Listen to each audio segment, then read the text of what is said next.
Welcome to Girl Nneka the podcast, where our goal is to make politics more accessible and less intimidating. The show features an interview with an expert in the political field, walking us through the many cues we have about politics, civics, government, and more. By providing civic education in the places we are, on our phones, and in the language we speak. And yes, we know we say like a lot. It's kind of the point, because politics needed a rebrand. Welcome to not Top Stories of the Week, Girl Nneka the podcast. We took a hiatus this week from Top Stories, but we are here with another amazing episode for all y'all. We have an amazing guest and a few things to cover in the meantime too. Just a few things. So, like we said, this is the 1 week where you are not getting a Top Stories separate episode. We know that this is probably confusing because we just launched Top Stories. It's not going anywhere. She will be back next weekend.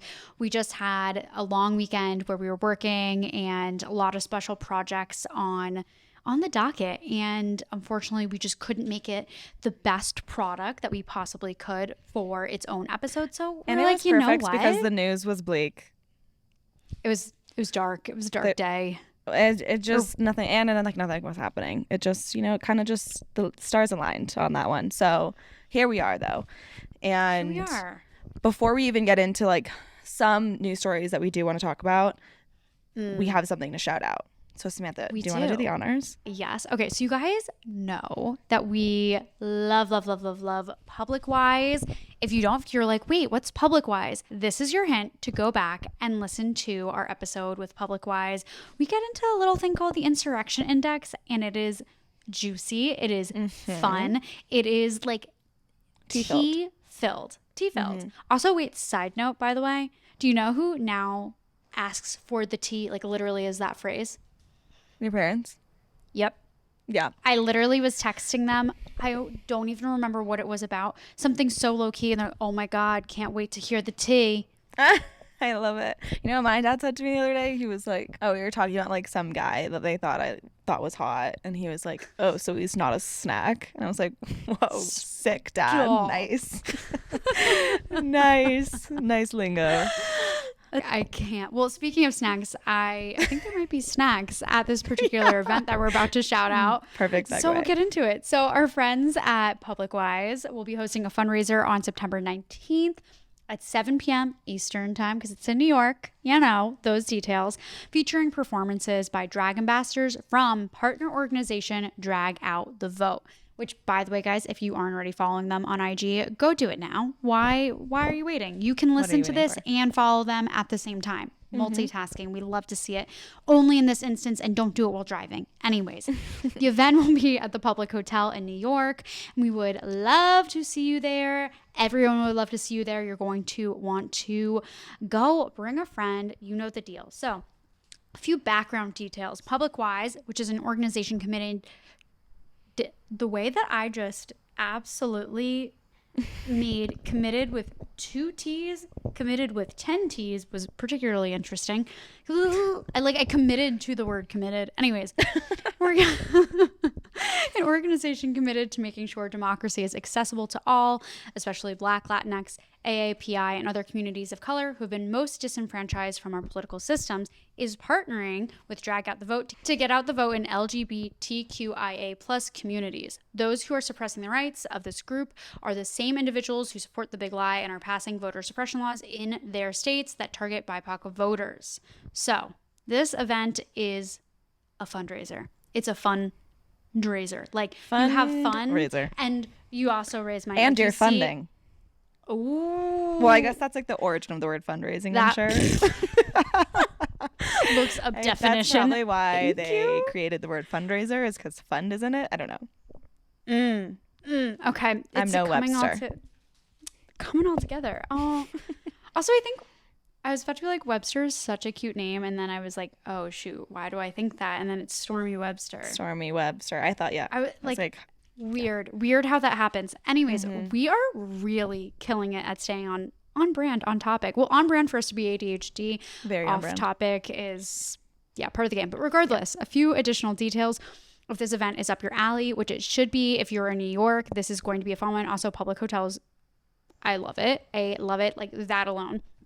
Tickets start at $100 and include a 2-hour open bar and drag show.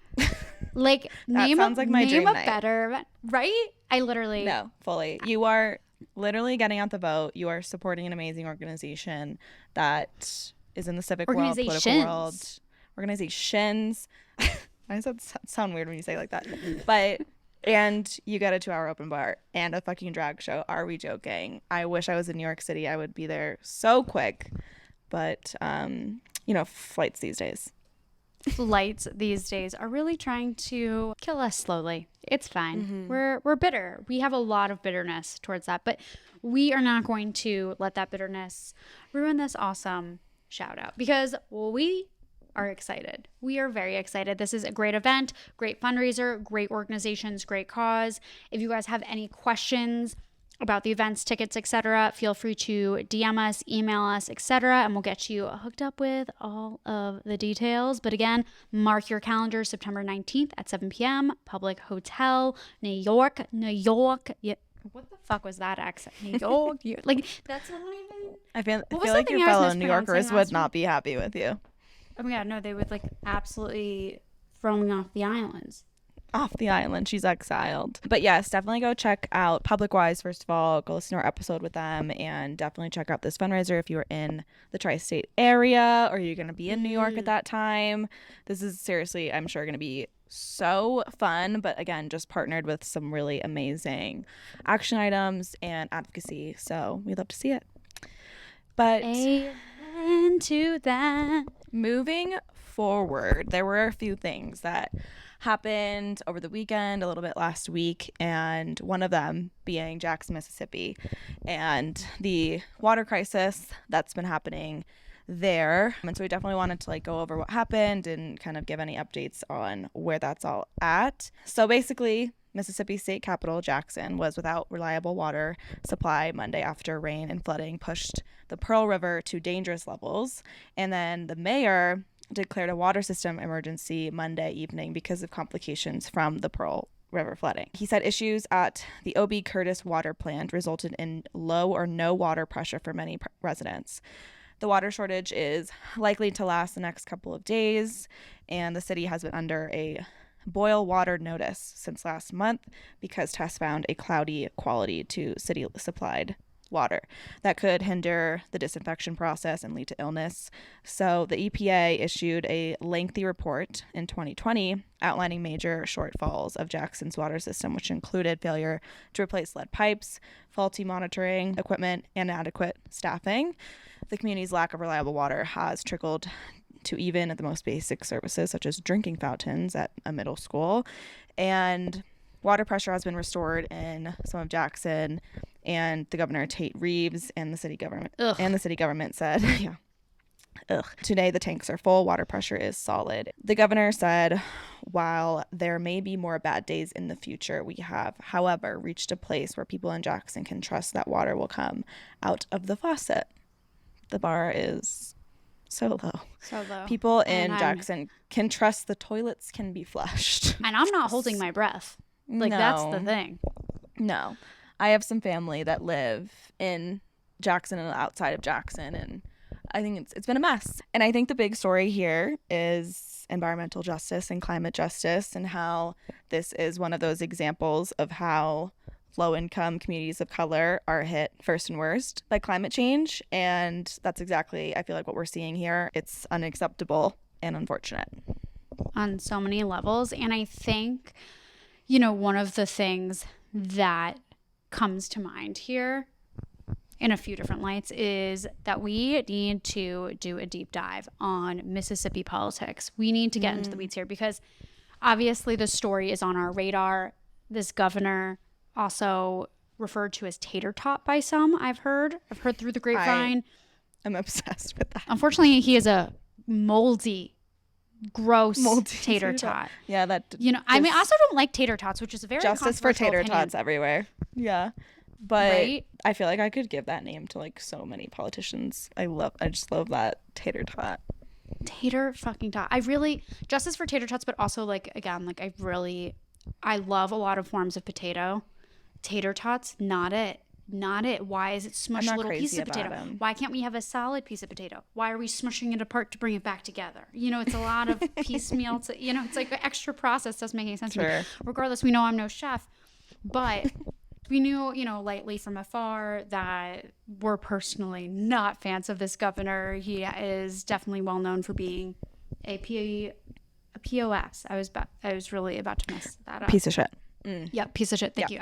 I almost just tried to what is the word? I tried to just censor myself on our own show. Yeah. Since when? No, but since when? Anyways, the point is we are not super, super familiar with the deep dive of Mississippi politics. We need to get more into specifically, it. I think, too, Yeah, because agreed. the whole abortion, Roe got really overturned because of a lawsuit coming out of Jackson. Totally. But yeah, maybe we add it to the docket for sure. We do. And if you are a Politico listening to this podcast and are in the Mississippi scene, please DM, email us. Let's chat. We've got a lot of learning to do. A little deep dive 100%. moment. Well, yes, I think things are slowly getting better in Jackson, but again, it was a story that should not be slept on because of all the implications and intersections that this story really highlights. So there's that on that. We'll keep you posted with any updates, any action items we can share. But moving forward, Congress is back. So the Senate starts their session today. We're recording this on Tuesday, and the House won't be back until September 13th. But the Senate definitely has a lot on their docket, and we will be covering that in weeks and days to come. TikTok and top stories of next week. And then there were some updates on the old Trump X FBI collab. Honestly, that's just such the best way to refer to it. It kills me. I'm obsessed with it. Maybe we also need to come up with a term or a phrase for the affair between the ignorant girlfriend, the cheating boyfriend, and the other woman who just wants to be excluded from the narrative. What we talked about that first time it dropped. I wonder if there's a phrase for that. Menage a trois. It's almost almost like the fun love term triangle for an affair. There's got to be some. We'll look into it. Adultery. Perhaps, or maybe there's a movie or a reference we can make to a dynamic like that. We'll think on it. We'll brainstorm. But basically, a federal judge's extraordinary decision on Monday to interject in the criminal investigation into former President Donald J. Trump's hoarding of sensitive government documents at his Florida residence showed an unusual what? You're scaring me. It would be like such a great show. Oh God. A special episode. What? An episode of TLC is like a hoarders. He's a hoarder, and then they go through or storage wars, and they're like emptying the boxes. They're guessing like what the value is. I mean, like, you know, it's only like U.S. top secrets and national security at risk. But I mean, the content though, the content. Honestly, yeah. He needs like a hoarder therapist. We need to get to the bottom of this and unpack it. But anyways, so there was an unprecedented intervention by a federal district judge into the middle of an ongoing federal criminal and national security investigation, which is this federal judge decision that we talked about that broke. I think it was over the weekend or maybe late last week. So here's what happened. Siding with Trump, the judge, Eileen M. Cannon, ordered the appointment of an independent arbiter to review the more than 11,000 government records the FBI seized in its search of Mar-a-Lago last month. She granted the arbiter, known as a special master, broad powers that extended beyond filtering materials that were potentially subject to attorney-client privilege to also include executive privilege. So basically, this is helping Trump a whole lot, and again, a very unprecedented move by a federal district judge. So a little bit of a one step forward, two steps back moment on this. Mm-hmm. You know how I know I've looked at a screen too long? I'm looking at her story, and where it starts with siding with Mr. Trump, I read it as sitting. Siding. I was like, sitting. It's kind of rare you see the word siding, I feel like, especially at the beginning of a sentence capitalized. I don't know. It did kind of throw me off. But again, this is definitely a hiccup, a speed bump in this investigation. Yeah. and not sure where it's going to go from here. I'm sure there'll be updates all week long. Yeah. So we'll, guess what, keep you updated.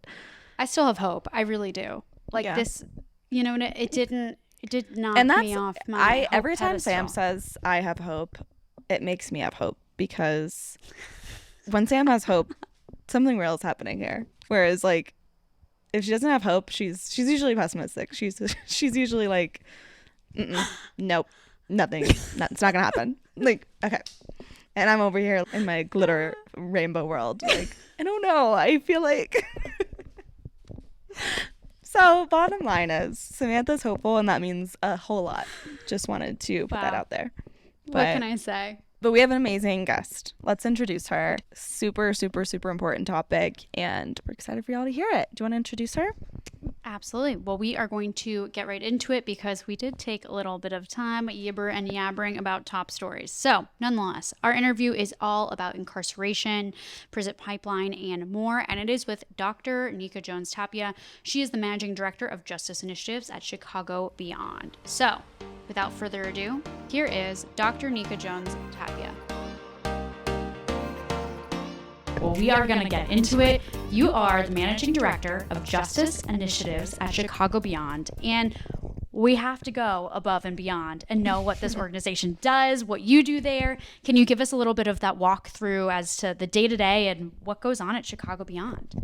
Sure. So first, thank you for having me. So Chicago Beyond is an impact investor, and we focus on investing in our young people and the communities in which they live, really to help them to live full lives and to be free. Ultimately, we understand that in order for our young people to thrive and to really reach their, I would say, their fullest potential, we need systems that work with them instead of against them.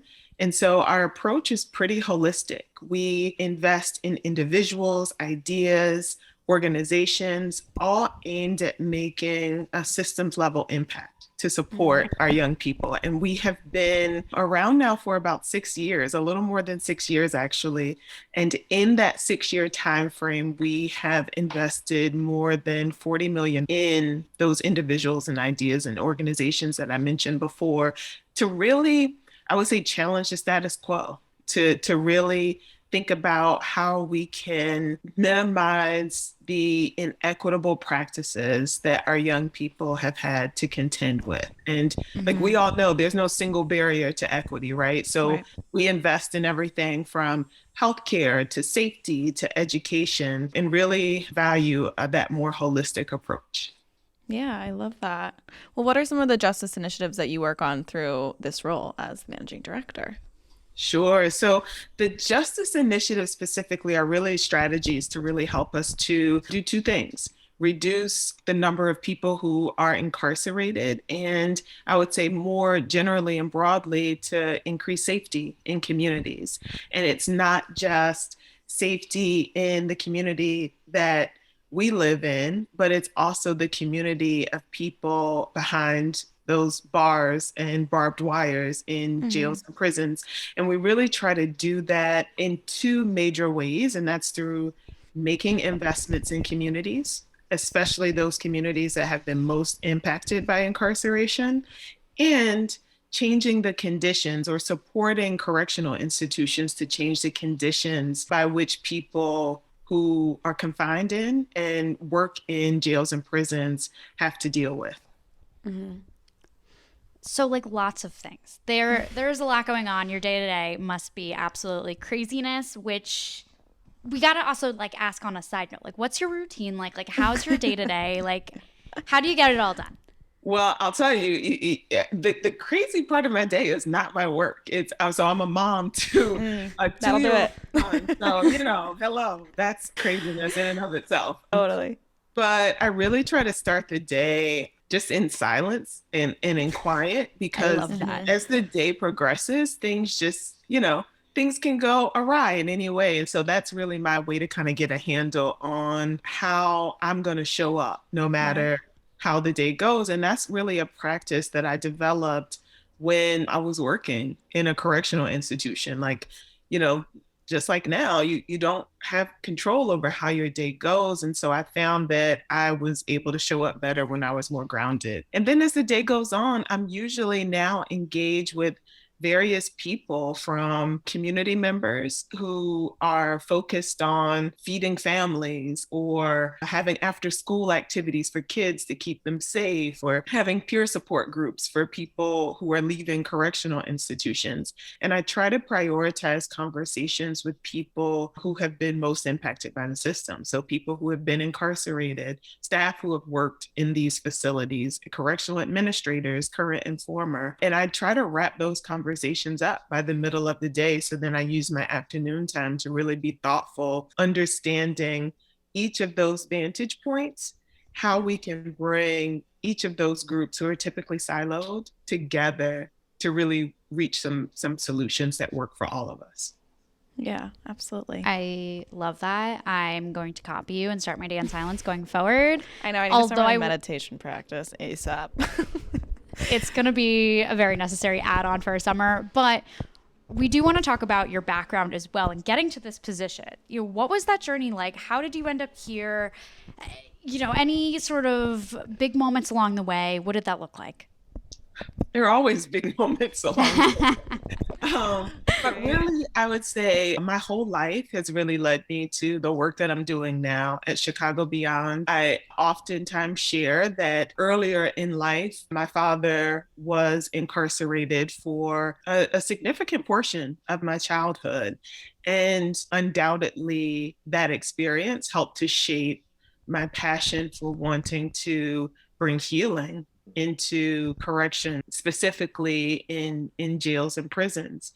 And it was during my time working in corrections that I really saw not just the impact of this system on the people incarcerated and the staff, but I really saw the impact of the system on larger families and communities. And I also had to come to the realization that impact was so tremendous that it was impacting me. And so ultimately, I needed to find a way that I could disrupt the system and change the system outside of it. And so I retired from corrections in March of 2018. And it was during my time in corrections that I met Liz Dozier, who's the founder of Chicago Beyond, and really was introduced to the mission of the organization, and understanding that I wanted to have an avenue where I could continue to make change. Chicago Beyond made the most sense. I mean, working with them, I have unrestricted latitude to work collaboratively with community to develop solutions. And I didn't have that working in government. Yeah. Yeah, that's awesome. Totally. Well, through your work too, you've launched Beyond Incarceration, this program. Can you tell us about what the program looks like, what it does? Give us the whole 411 on that. So Beyond Incarceration started in about 2019. So I had been with Chicago Beyond for about a year. And in that year that I had been with the organization, had been able to have many conversations with young people who were impacted by the criminal legal system and families who were impacted. And overwhelmingly, all of them talked about the disconnection that they experienced when they or a loved one was incarcerated, and how they wished something different could be done to encourage positive family engagement, to really change visitation practices in jails and prisons. And so Beyond Incarceration was a partnership between Chicago Beyond, the Cook County Sheriff's Office here in Chicago, the Chicago Children's Museum, which is an unlikely partner in this, but I'll explain in a second, and the Center for Childhood Resilience, which is a group of clinical professionals who focus on trauma. And so we wanted in that partnership to really think about how we could center positive family engagement for people who were incarcerated and their loved ones. And we had a set of piloted visitation experiences where we really centered the child in the family, as opposed to security. We didn't throw security out of the window, but we recognize that you can be secure while also doing things that help young people who were impacted by parental incarceration. And we worked with all of our partners to really minimize some of the more traumatic parts of the visitation experience that negate families wanting to visit with their incarcerated loved ones. And I'll give you an example. So one of those piloted visitation experiences occurred at the Chicago Children's Museum, where we had dads who were incarcerated, dressed in plain clothes, be escorted to the Chicago Children's Museum and be able to just have a half day of family fun with their kids. And it was an experience that did, I think, two major things. One, it opened up the eyes of all of us, specifically the sheriff's office, of what child-friendly visitation could and should look like. And Totally. two, it helped all people involved, the people incarcerated, their families, the staff, us as community organizations, to see people in their full humanness and to not just reduce them to what they were charged with. We were able to do all of that while keeping everyone safe, including the community. And so from the beyond incarceration visitation experiences, the result of that is that Chicago Beyond created a model for visitation for all correctional facilities across the country to really be able to use that is trauma-informed, child-centered, and values family engagement. And real-time results in Cook County was that the more than 74,000 youth who were impacted by parental incarceration in Cook County every year now get to have trauma-informed visitation with their incarcerated loved ones, which sets them up for success because they get to maintain a positive relationship with their incarcerated loved one. It sets a person incarcerated up for success because they continue to be connected with the very people that motivate them to do better in life. And it helped the correctional staff because it helped them to see, again, people in their fullness, but it also helped them to feel like they were a part of a person's success. Right. Totally. That's amazing. Love all of that. That's like the full Monty, which I think is so key. And I love the whole concept of also just getting to see someone as a full human. Like that is so important in this like visualization. And also I was so curious where the museum came in, but now it makes so much sense. Yeah. And I love that. Are there any other sort of settings that you guys have used as part of this program and, you know, or some others that you guys would love to like try out? Yes. So we also piloted a visitation experience at the jail, at Cook County Jail in Chicago. And with those same partners, the Chicago Children's Museum and the Laurie Center for Childhood Resilience was able to transform a space in the jail to look and feel as similar as it could to the Chicago Children's Museum. And it too resulted in a positive day of exchanges from all of the people impacted by this and has left an indelible mark on all of us. There was not a dry eye in the room for any of these visits. And I'll tell you, I've worked with some of the biggest and burliest correctional staff and law enforcement, and all of them walked away moved and impacted by this experience. And I recently visited the visitation program that is now set at Cook County Jail, modeled after Beyond Incarceration. And the staff there too commented on how they will even work added shifts to be able to experience the love and the warmth that they see amongst family members in that visitation experience. You know, everyone wants to be a part of someone's success, and this gives them the opportunity to do that. Yeah. Oh my gosh. Love all of that. That's super awesome. Well, we want to move into our I Have a Stupid Question segment because we want to dive deeper into this topic and really get a full understanding of everything and break down all the definitions. But to start off really simple, we want to know, like, really, what does incarceration mean? And does that, like, reflect a particular type of time behind bars? And then kind of, like, just a little additional question to that, like, what is the difference between jail and prison? And, like, is there one that exists there? Okay. My memory is horrible, so I'm going to try to remember everything that you just asked. So let's start with incarceration. Incarceration really refers to the confinement of a person in a jail or a prison, meaning they don't get to leave. And if I may also draw attention to the words that I intentionally use when I'm talking about incarceration. I always refer to people who have been incarcerated as people. I never use terms like inmate or offender or label them as whatever crime they have been charged with, like murderer or rapist. And I do that because when we use terms like inmate, offender, those things like that, it really sets the foundation for dehumanization because it takes that humanity out of a person immediately. We no longer see them as a mother or a father or a child. And so I wanted to just highlight that, particularly for the audience, that words matter. Right. And so you also asked about the difference between a jail and a prison. That's a great question because a lot of people use those terms interchangeably and they're very different. So a jail is a place where most people housed in jails have not been convicted of a crime. In fact, 75% of people housed in jails have not been convicted of a crime. They're held there while they are awaiting trial. The other 25% of people held in jails have been convicted of a crime, but their sentence is typically less than a year, and so they may carry out their sentence in that jail.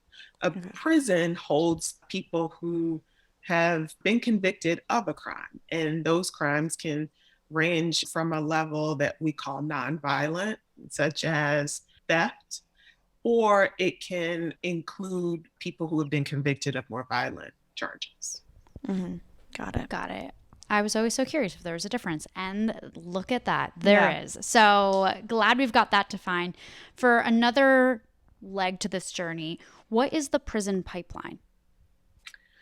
So the prison pipeline really refers to a set of, I would say, policies and procedures and practices that emphasize punishment and incarceration over resources to help people to thrive. And I will oftentimes talk about the trauma to prison pipeline. And this is what I really saw in my experience working in corrections, is that 99% of the people who are incarcerated, by research, I would say 100% by my experience, have had at least one traumatic event in their lifetime.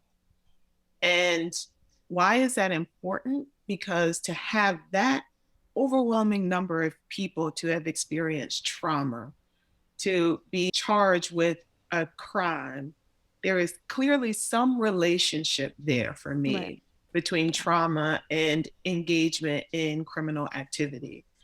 Yet what we have seen is that there's a dramatic disinvestment in trauma healing supports, particularly in Black and Brown communities and poor communities. And that is why I oftentimes will reference the trauma to prison pipeline. The government has seriously disinvested in healing supports for Black and Brown people. Totally. Well, to continue this, what is restorative justice? How does that play in? That's also a great question. Restorative justice is a response to harm that has been caused, where the person who has caused the harm is brought into community with the people they have harmed. And it is really a way for us to hold a person accountable while still allowing them to benefit from the positive social fabric that they may or may not have experienced. It draws people in instead of the current system that we have, which pushes people out into the margins. And so with restorative justice, there is typically a conference that is held where the person who has caused the harm and the people they have harmed come together and talk about what happened, the impact of what happened, and together come to a solution that all of them can agree with that will help mitigate the impact of that harm. In the current system, there is really no avenue by which a person who has been harmed can articulate what they want to have happen with the person who has caused the harm and to really understand what led up to it, to make full meaning of it. And so that leads to a host of other issues, but the process of restorative justice mitigates many of those issues because it allows everyone involved to make sense of what happened, and it allows for real rehabilitation. We don't see restorative justice very prevalent in today's system. It happens in pockets. Right. Totally. It feels like a nice closure moment in a sense, or provide sort of a pipeline to that, which is great. Another thing we want to sort of circle back to is some more trauma, collective trauma specifically. Can you help us define what that means? So collective trauma is a response to a traumatic event that's shared by a group of people. And that group of people can be as small as a family unit. And in the case that we're talking about, the traumatic event can be incarceration. It can be as large as a whole society. And that traumatic event could be a global pandemic. And so it really ranges, but as it relates specifically to the criminal legal system, it really talks about, or it at least, I think, references the collective harm that this system causes to everyone touched by it. The people who are justice involved, their families, the staff who work in these systems, their families, and by essence, the broader community. Makes sense. Well, thank you for defining all those things for us. To move forward to, we want to dive deeper into just really incarceration in this country and kind of look at some numbers first. Can you answer how many people are incarcerated each year in the U.S.? I will say the U.S. leads the world in incarceration. We have about 5% of the world's population, yet we incarcerate about 25% of the population. It's absolutely crazy. Absolutely crazy. And yet we're not safer. So right. It doesn't make sense fiscally, socially. And so every year, about 600,000 people are incarcerated in prisons. And even larger, more than 10 million people are incarcerated in jails, cycling in and out. Wild. That is insane. I saw this TikTok. It's classic. What else do I do but hang on TikTok? And the other day, and it was like, the U.S. really is number one. And it was all the statistics of all the shit that we're doing wrong, including this. And I was like, oh, there we are. Just absolutely killing it.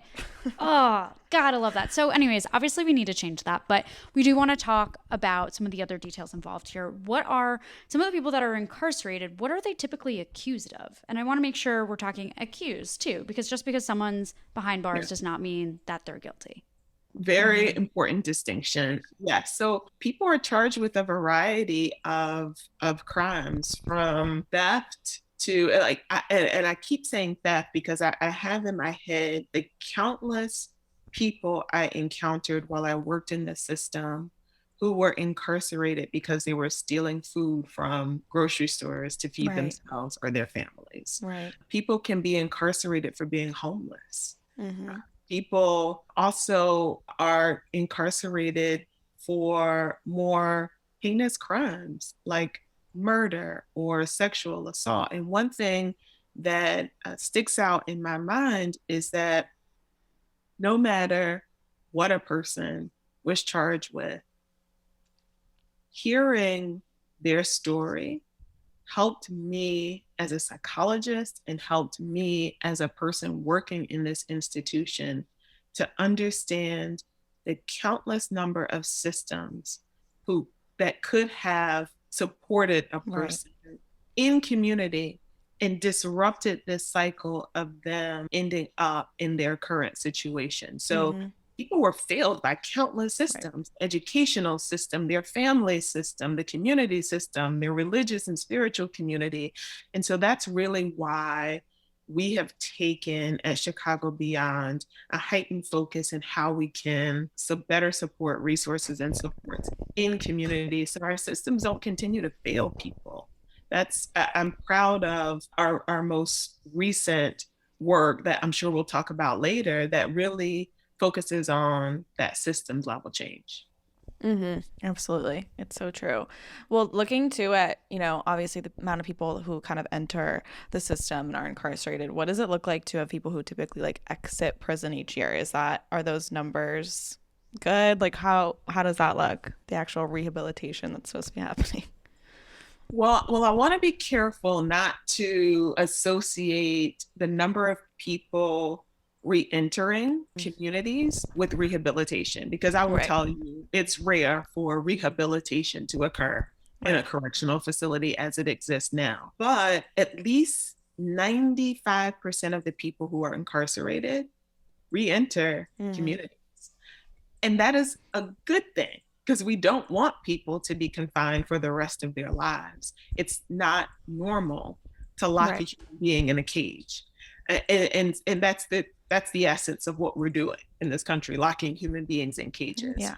And so from prisons, anywhere from 600,000 to 650,000 people are released each year. And from jails, more than 10 million people are released each year. There is a constant turnover of people entering and exiting correctional systems. Wow. Well, for the people that are behind bars, obviously there's got to be impact not just to them, but to all the people that they know, their families, their children, like we were sort of talking about program at the, at the jump here. But are there any themes around that impact, how that plays into families and how, they feel, how they act, how they're able to live their lives? The overarching theme is trauma, and it's pervasive. I'll start with some numbers.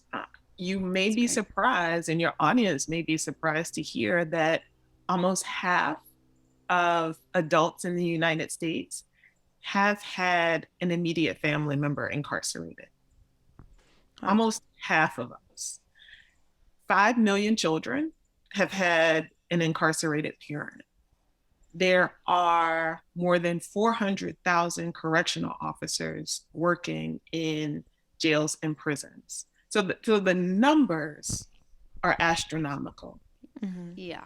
Then when you look at the impact, and I say trauma, I'll give you some real life consequences. Just by having an immediate family member who's incarcerated, research has shown you lose 2 years off of your life expectancy. Wow. So half of US adults having an immediate family member incarcerated can lose 2 years off of their life expectancy. Research has also shown people who are incarcerated lose 2 years off of their life for every 1 year they're incarcerated.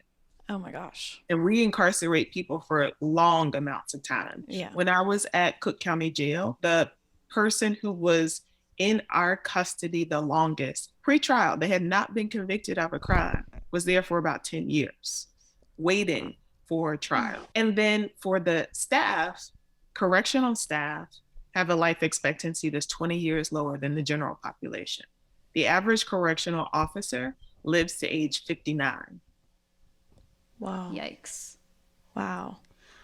That is wild. It's such a different angle to look at it too that I feel like we never talk about. We don't. We oftentimes focus our attention, rightfully so, on people who are incarcerated because they do have a very different experience in the system that is overwhelmingly traumatizing. Right.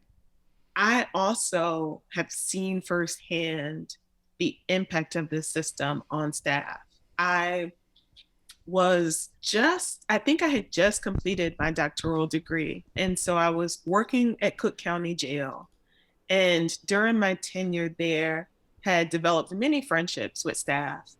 And one friendship stands out to me was a sergeant. He was larger than life. Like you walk in and his laugh was boisterous. He would always come in. He was my go-to guy for anything I needed. He would say, whatever you need, doc.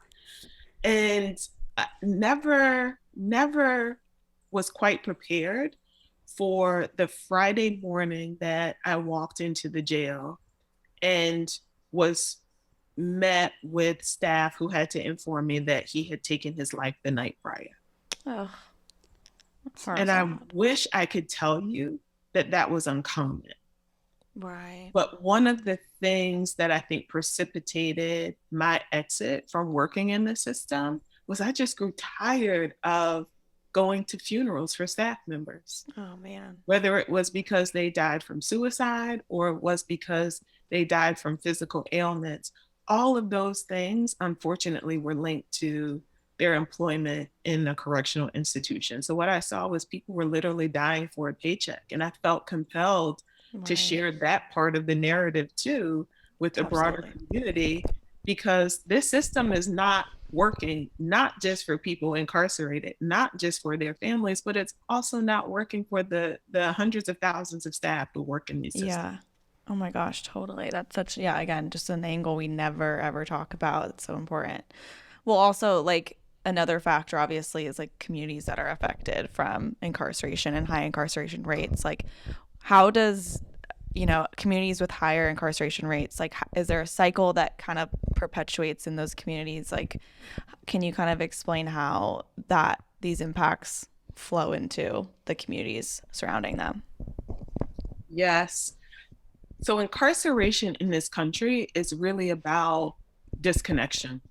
Disconnection from the larger society outside of the walls, disconnection from family, but also disconnection from economic opportunities and housing. When someone is incarcerated and they pay their debt to society, which is what incarceration is supposed to be, when they are released, when that person is released, they then experience a host of what we call permanent punishments, where that really describes a set of laws and policies and practices that further push people to the margins. They have difficulty finding housing. A lot of people who rent and own housing establishments will not allow people with a felony in their background to live there. They are marginalized from employment. A lot of employers ask about your background history, right? And so the impact to that person lasts their entire lifetime, because what we basically do is say, after you are no longer in the confines of this jail or this prison, we are going to further control your access to resources that we know will help you to thrive. And what does that do to whole communities? Well, most people who are incarcerated, specifically in jails, but also in prisons, come from a small number of communities. And so what we have are large numbers of people being pulled from a small number of communities, which disrupts the economic well-being of that whole community. It takes people out of the social fabric that can be there to support our young people, as long as they have the appropriate resources to do so. And then from my own experience, having a parent who was incarcerated, it disrupts the family connection.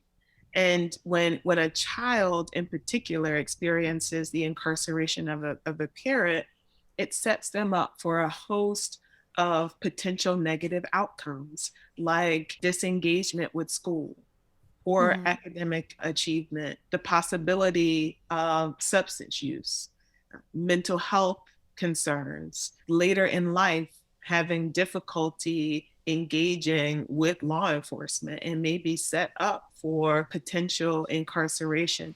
All of those negative impacts, though, specifically for a child, can be mitigated with two things. Research tells us, as long as they are able to maintain a positive relationship with their incarcerated parent, and as long as they have a positive adult in their lives. And so what we know is that although the system of incarceration negatively impacts broader communities, there are things that we can do to reverse that and to support the well-being of our kids, their families, and entire communities. Totally. And speaking of sort of the things that we can do, what do those look like? What are like maybe like the top two things that come to mind? And it's like these things set into action will have a really big impact.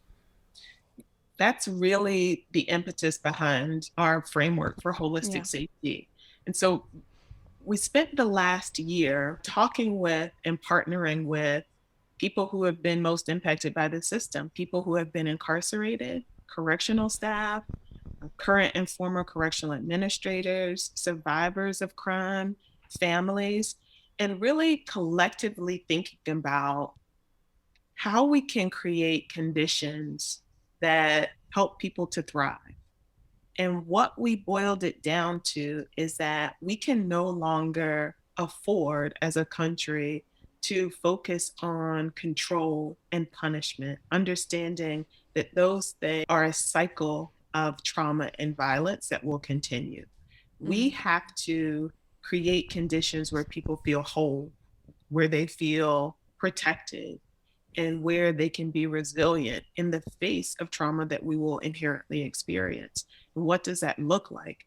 That looks like connection, making sure people are connected with community, educational resources, health opportunities, making sure people see the value in themselves and that we emphasize the value that they have and not, for example, like I talked about earlier, not reducing people to a behavior that they did. Also thinking about how we can really think about building trust amongst all of us as community so that we recognize that with the appropriate resources and supports, we will all take care of the things that we need to take care of to be productive members of the community. That is holistic safety. That's our framework. And if you want to know more about it, your audience can visit our website, chicagobeyond.org, and download our publication, Do I Have the Right to Feel Safe? That's awesome.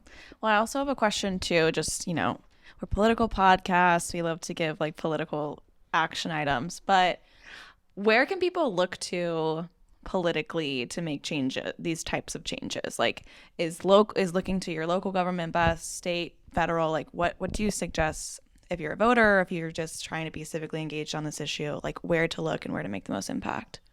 It ranges. We as individuals can make impact. We can get involved in what's happening in our local and national criminal legal system by advocating for just what I described, creating different conditions for people. And that can look like different things. It can look like initiating voter registration so that people who have backgrounds and people who are incarcerated in jails can vote and they can have their voices heard and participate in a democracy.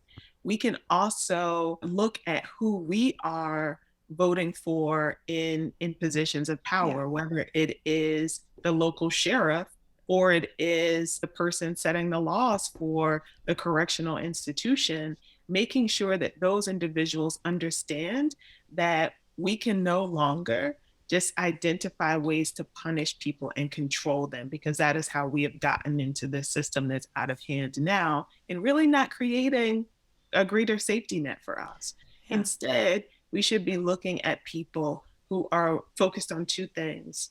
One, investment in community so that people have real justice. And if you notice, I have not referred to the criminal legal system as the criminal justice system because Black and brown communities and poor communities haven't experienced justice. And what is justice? Justice is making sure people have the resources and the supports they need when they need them. And so making sure that we put people in positions of power who are focused on that. The second thing that elected officials should be looking at is how we can change the conditions in correctional institutions so that we're not continuing to harm this massive number of people that extends far beyond the correctional walls. So there are multiple ways people can engage, and they can also go to our website and download our publication for Do I Have the Right to Feel Safe to just get a better understanding of what the impact of this system is and how they can be more involved in it. That's a viral clip, just FYI. But thank you. That is so helpful for everyone, and I think a really good direction to the website too. We want to talk about all the resources that you guys provide and that people can access. Give us the plug, give us the 411. Where can people find you guys, get involved, help out, all of that stuff? You can find more about our organization at chicagobeyond.org, and you can see all of the wonderful organizations in community and people in community that we invest in and we can support.